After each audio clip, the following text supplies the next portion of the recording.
Good morning. I'm Alison Duana. I'm an astrologer and I've been focused on these Goddess Asteroid bodies, which are so fascinating, for about 20 years, and they're still holding my attention. So this is a weekly podcast that I'm offering just to help people tune in and understand what is happening with the asteroids from week to week. So I'm going to share my screen so you can see exactly what is going on. So I'm going to begin by talking about this body here is called Ceres, and she was actually the first goddess asteroid to be discovered on the 1st of January 1801. And that's another story which I won't go into today. But if you look around on my YouTube channel, I have made a podcast just about Ceres for those who want to dive deeper into her meaning. So part of my understanding of Ceres came about through having an adopted child who lived with me for 7 years, who had some really major attachment disorder issues, which is, I feel, a hugely important and invisible trauma on our planet. And in fact, many people in the ruling classes, it was almost seen as good to not have this kind of emotional attachment to your mother. If we look at, say, the change from Prince Charles, then how Diana brought up Harry and William, she insisted on reading bedtime stories to them.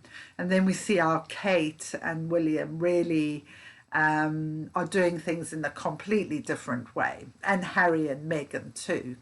And Harry and Meghan are probably only the first ones to kind of talk about these ancestral trauma issues.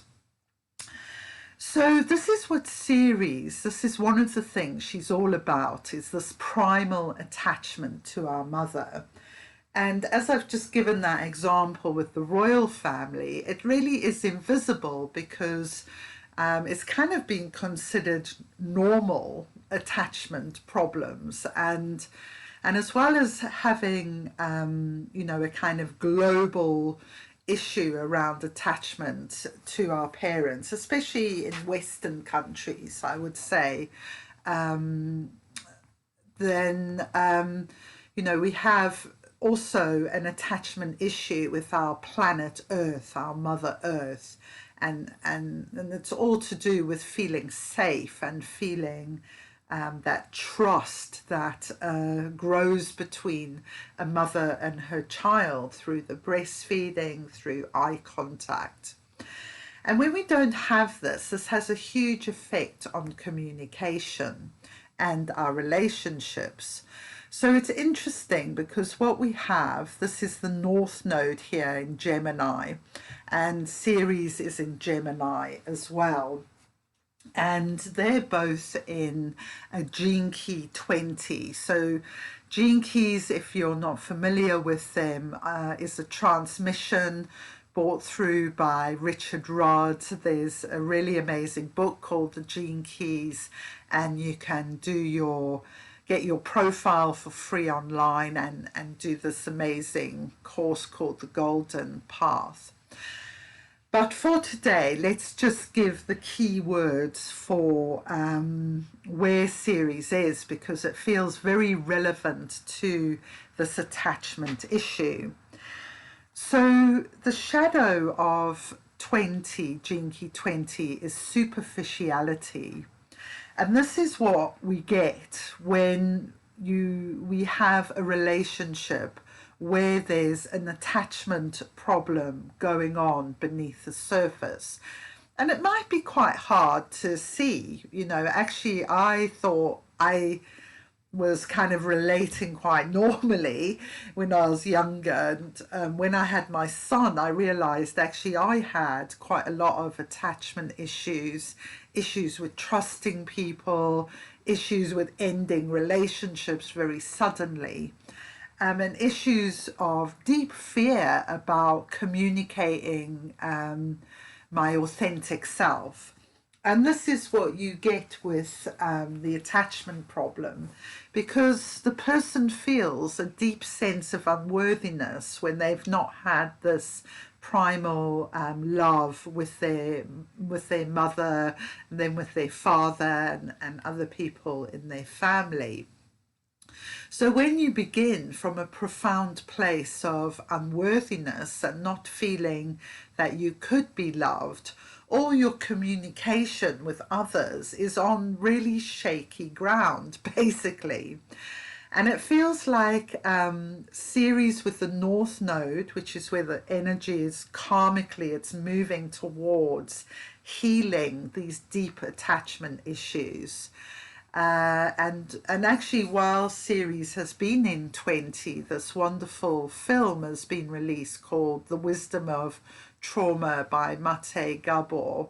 It's out there on the internet. If you haven't seen it and you have trauma issues, it's really fantastic. And he actually talks as well about the first trauma is attachment, and the other traumas actually resonate with the first one, and it could be a wound time trauma as well, which then resonates until we become really mindful about it. And mindfulness, contemplation, there's all kinds of healing approaches, touch, safe touch,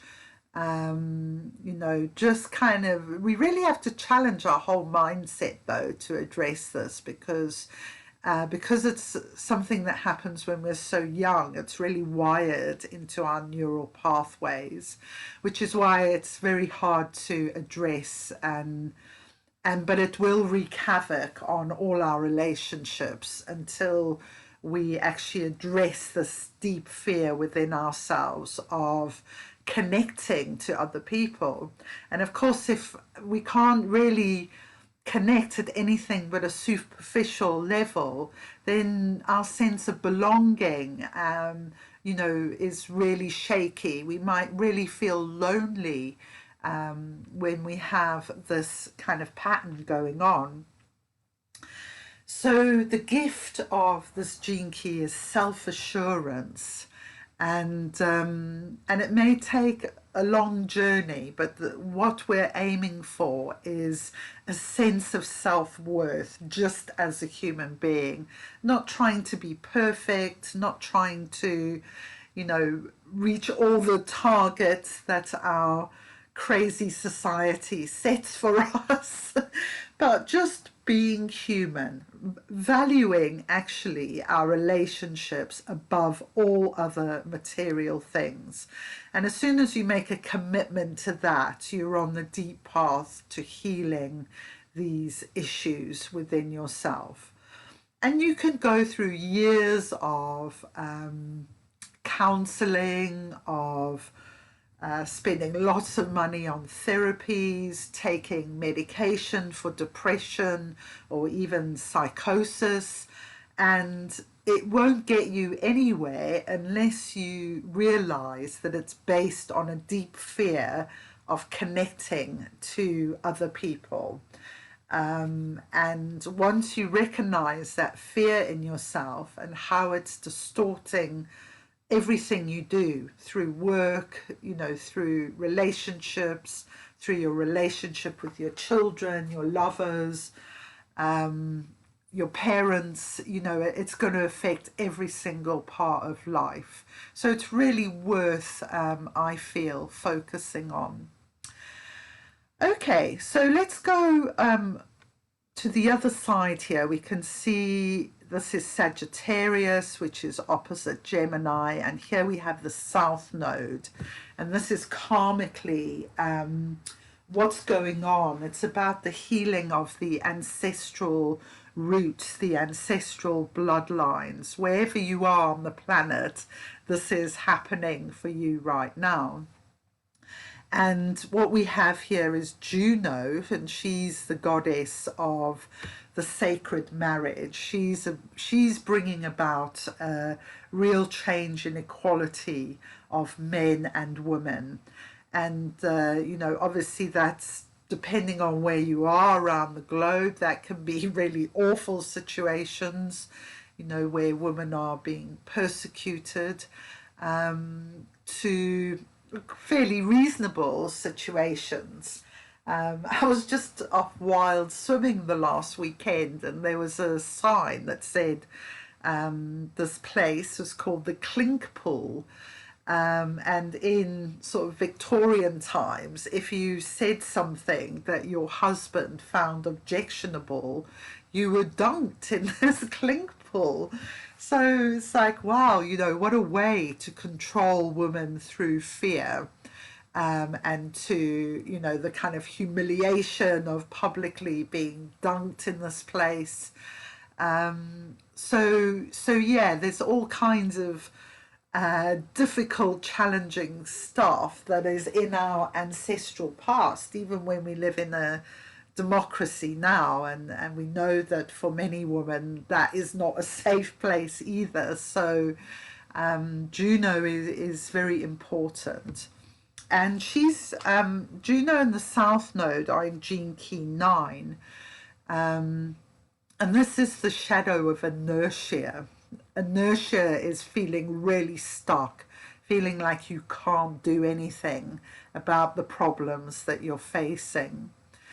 And the gift is determination. So we're not trying to avoid the shadow, because these shadows are there. They're there for all of us, actually, at some level.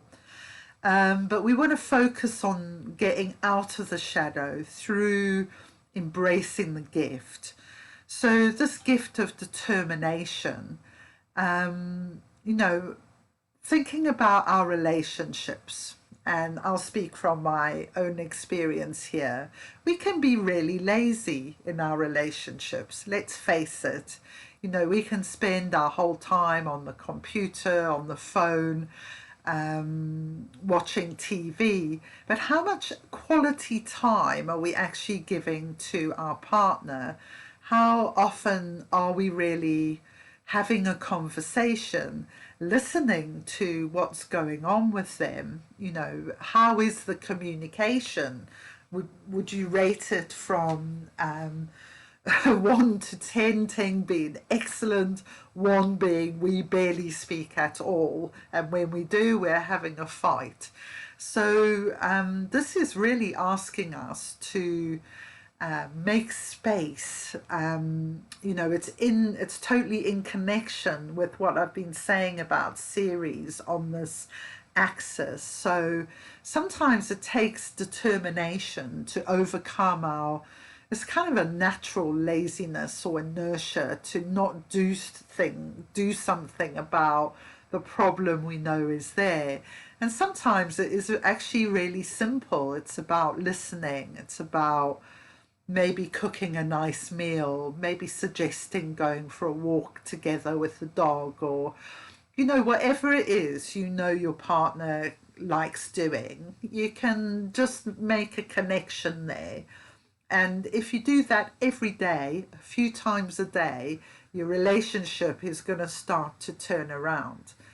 But often we don't want to do that. You know, there's something in us that really blocks that. So it does take determination. Okay, and then this, what we have here is the moon is in Gene Key 26, line 3, which is actually my purpose. So that's interesting. And this is Astraea, who's a goddess asteroid, who is ushering in the new golden age energies. And she is also in 26 in the line 6, which is the visionary line. The line 3 is the line that's to do with movement. So Astraea in this context can be to do with communicating through creativity, through writing, through poetry, through art. You know, sometimes it's hard to say something with words, but you can really capture it so beautifully through art in a way that maybe you couldn't say it in words. Words can be a little bit linear, which is why I like poetry, because you take the linear out of the words and you can do whatever you want then. Yes, and she's also about the increased sensitivity we're feeling as human beings. It's like we're coming out of a numbness, a coldness, a big freeze, and we're starting to feel again. We're becoming more conscious of how we're feeling, and this can be challenging, obviously, because sometimes we've got to get through the difficult emotions first. But really, what Astraea is doing us, she's bringing us back to life. You know, if you imagine someone who's been really cold and then they're getting gradually warmed up, they've got a blanket around them, they've got nurturing, a cup of tea, food, and the life starts to return. And this is what's happening to us as humanity. And so the key words here are pride, artfulness, and invisibility is the highest frequency. And artfulness here is beautiful with Astraea because she is about doing things in a creative way, bringing beauty into things, into communication. You know, say it with a beautiful bunch of roses or some flowers. And artfulness, I love this gift. You know, this is one of my main gifts, and I really feel like every day when I decide to do something in an artful way, it's so much better than just doing it, you know, like doing this video. So, you know, I've got my flowers that were in my bedroom and I've brought them here. So that's a little bit of artfulness, and you know, they're from my own cut flower garden that I create every year. So artfulness can come in many, many ways. You don't have to be an artist to be artful, but you can use artfulness as an artist as well. And it's quite a trickster sort of energy. If you think about the Artful Dodger, that kind of archetype. Okay, so let's move on. Now, this isn't about a goddess asteroid, but I couldn't resist saying that Venus has just moved into Libra, and Libra is one of the signs that's ruled by Venus. We have Taurus and we have Libra. So here we have her in one of her favorite places in the zodiac. You know, this is all about balance, it's about harmony, and it's about beauty. So it really resonates actually with everything we've been saying about doing things in an artful way. And also Venus is about the body, it's about sensuality. So she is in Gene Key 46, and one of the key words for this gene key is delight. And the animal, the totem animal in the gene keys associated with 46 is the otter. And for me, you know, I can't see it. Have I seen one in real life? I'm not sure. I think I have actually, but yeah, whenever I see a picture of an otter or you see them playing, it just brings that delight, that joy. You know, you can't not smile when you see an otter playing. And so, you know, this is a playful energy as well, where Venus is right now. So can you make the best of that this week? And I tell you what, that's such a powerful thing to change negative energy around communication or relationships is, you know, do something playful. I've really taken to wild swimming during the pandemic years, and that's such a playful thing to do. You know, it's almost impossible to get into a river paddling and not feel joy as well. You know, I get where the otters are coming from, really. So yeah, use this time ahead this next week to do something playful, either just by yourself or with a loved one, with your children. Here in Britain, all the children are on holiday, so it's a great time to be present with them. Okay, one last thing I'm going to offer here is here we have Sun is still in Leo, but here we have Mercury. We have another goddess asteroid called Hygeia. She's a healing goddess, and she's all about attuning to natural rhythms. And then we have Mars there. So this is what we call a stellium, where we have some bodies together. They're all in the same house here in my chart here in England, but that may not be the case for everywhere, but they're about connecting with groups. So this little combination in Virgo is in gene key 40. In fact, Mars is just over in the next gene key, which is 64. And these kind of run round the zodiac, these gene keys. So let's just talk about 40, because here we have Mercury is about communication again. So that's a real theme this week. And Hygeia is about, excuse my dogs barking there, they're barking at another dog. Yeah, so we have the shadow of this gene key is exhaustion. The gift is resolve, which I feel is very similar to determination we talked about. You know, sometimes you really have to push through the resistance, just in some small way, push through, and new things will start to happen.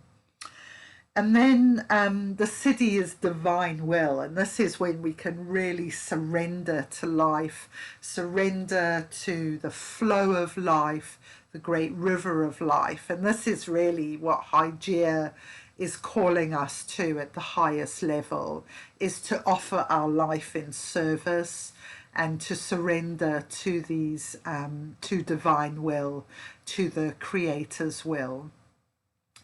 And I like to think of this gene key as the trying too hard gene key, because it feels like this exhaustion comes from trying too hard, you know, pushing, forcing, swimming against the current in a way, not going with the flow. And I'm not suggesting that we need to kind of not have our own ideas or creativity or inner authority. I'm very much saying we need to be in our inner authority, actually. But we can go with the flow as far as like how our days unfold. You know, when we live through the mind, it's very exhausting because our mind thinks we need to be doing this and we need to be doing that and need to do this and that. And, you know, it's very linear, it's very time pressured, it's very orientated towards success and ambition, but it's exhausting. So there's another way to success, and that is to relax into divine will, because when you trust that, and it all comes back to trust in the end, when you trust in the benevolent nature of the universe, that has, you know, when we allow our greatest gifts and siddhis to arise, our life is going to be so much better than we could ever have imagined. And what that takes is trust. And every time you're forcing, pushing, you know, you're not trusting, basically, you're not trusting life. And that is a way of life that is very dangerous, actually. You know, it can cause big health problems in the body, it can cause mental health problems. So please, I invite you to follow the path of divine will and surrender. It's so wonderful. Join me on that journey. So I'll be back next week, either Monday or Tuesday, when I feel the urge take me. And please subscribe to my YouTube channel and share it with your astrology friends. Namaste. Go in peace.